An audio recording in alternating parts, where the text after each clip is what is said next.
मनुष्य हो या वास्तव में कोई और हो, देवी हम महाराज दशरथ के पुत्र अयोध्या के रहने वाले हैं और कुछ समय के लिए वनों में रहने आए हैं।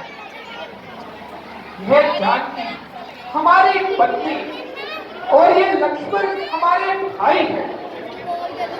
क्या आप अपना परिचय नहीं देंगी? आप ही देंगी।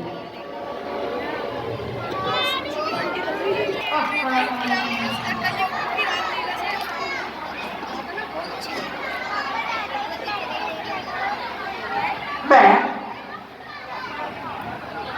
लंकापति महाराजा रावण की बहन हूँ और जिनके साम्राज्य में आप लोग रह रहे हैं वो मेरे भाई खर और दूषण का है।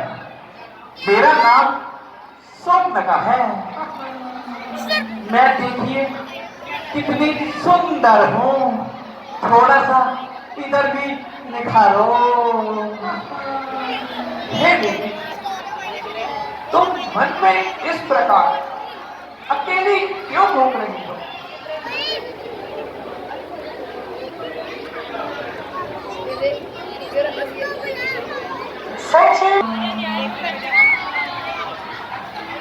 राजकुमार इतना भी नहीं जानते, मैं अभी कुंवारी हूँ, पति की खोज में इधर उधर घूम रही हूँ,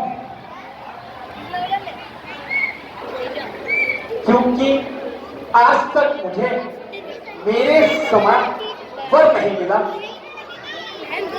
परंतु देवी, वर की खोज करना तो माता पिता भाई बंधु का कार्य होता है। वे तुम तो प्रतापी रावण की बहन हो, तुम्हें इस प्रकार मन में घूमना शोभा नहीं देता।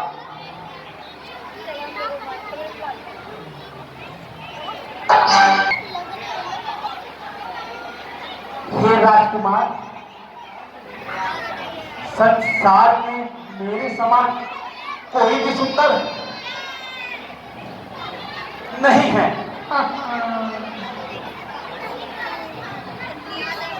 बहुत प्रयास करने पर भी मुझे मेरे समान सुंदर वर नहीं मिला।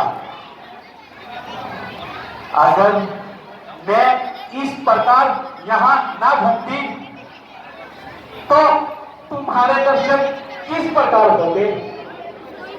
आज मुझे ऐसा प्रतीक होता है जैसे तुम्हारी और मेरी जोड़ी ब्रह्मा ने बहुत सोच समझ कर बनाई है। हे राजकुमार, मेरी सुंदरता तो देखिए और मुझसे विवाह कर लीजिए।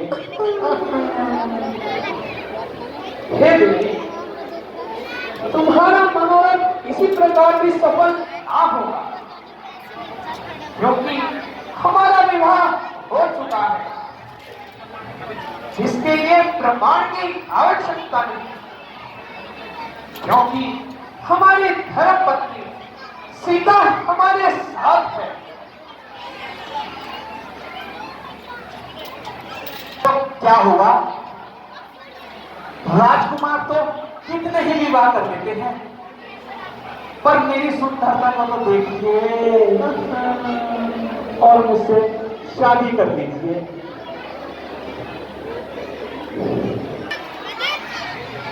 हे देवी, इस प्रकार धर्म पथ से ना भटको। इस प्रकार विलास में लिप्त होना विनाश का कारण होता है।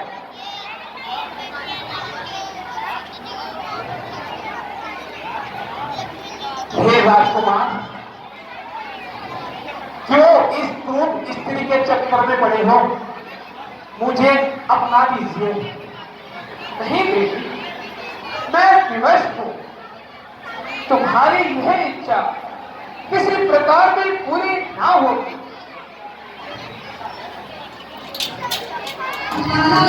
ऐसी इच्छा है तो ना सही, आपके छोटे भाई क्या कम सुंदर हैं? मैं उन्हीं के पास जाती हूँ।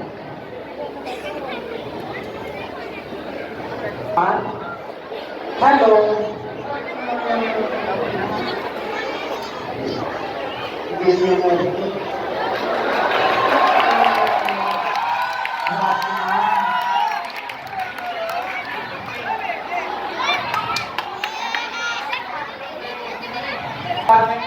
वन में इधर उधर भटक रहे हो, जरा इधर तो देखो, मेरे रूप को निहारो और मुझसे विवाह कर लो।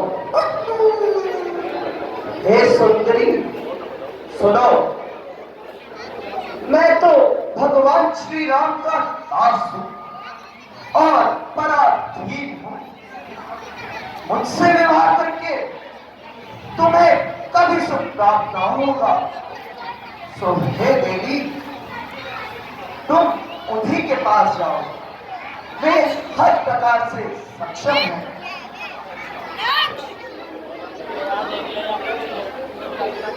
अच्छा, जैसी तुम्हारी इच्छा। Let me try one more time. तुम्हारा छोटा भाई किसी भी प्रकार नहीं मानता, इसलिए आज ही मुझे अपना लीजिए। नहीं, तुम उन्हीं के पास जाओ।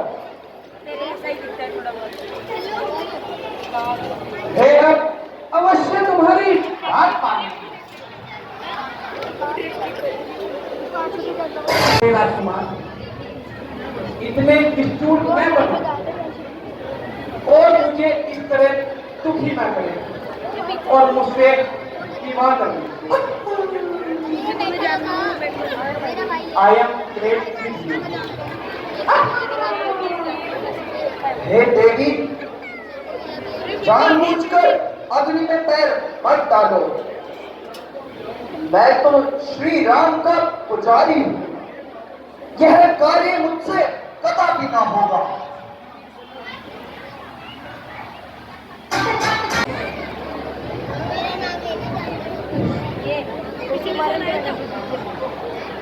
हे दुष्ट राजकुमारों, जानते हो तुम मेरे भाई की राज्य सीमा में हो, और याद रखो, यदि तुम मुझसे विवाह नहीं करोगे तो बेमौत मारे जाओगे। ठीक, मैं तो एक साधारण पुरुष हूं, तुमसे विवाह इसलिए ना कर पाऊंगा क्योंकि मैं विवाहित हूं।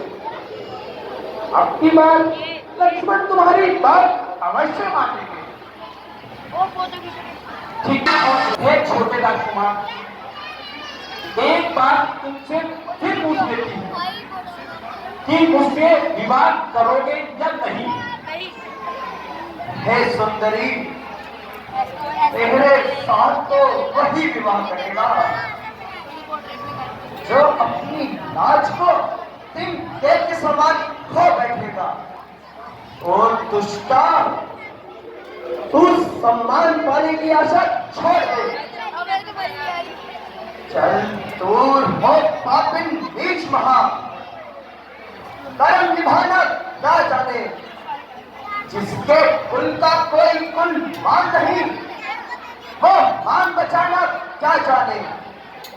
निर्जन वन में श्रृंगार किए फिरती है, जताती लाज क्या जाने, जो प्रीति की रीति ना जाने, वो प्रीति लगाना क्या जाने।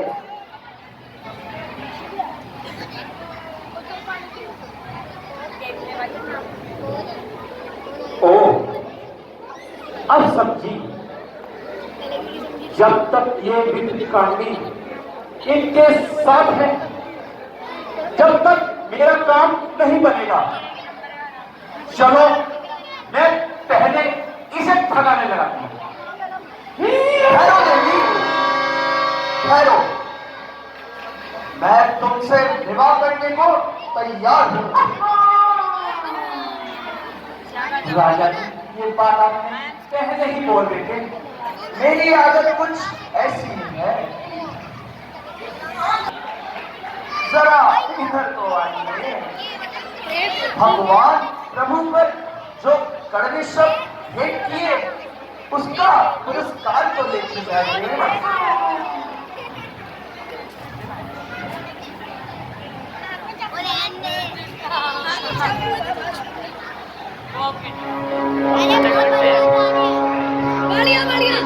इधर आओ, आगे इधर आओ।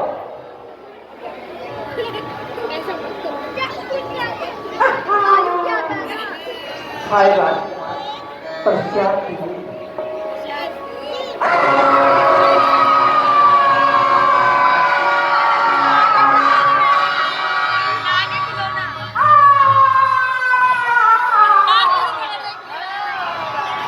आप तो जीवित नहीं रहोगे। मैं अभी अपने भाई खरदूषण के पास मैं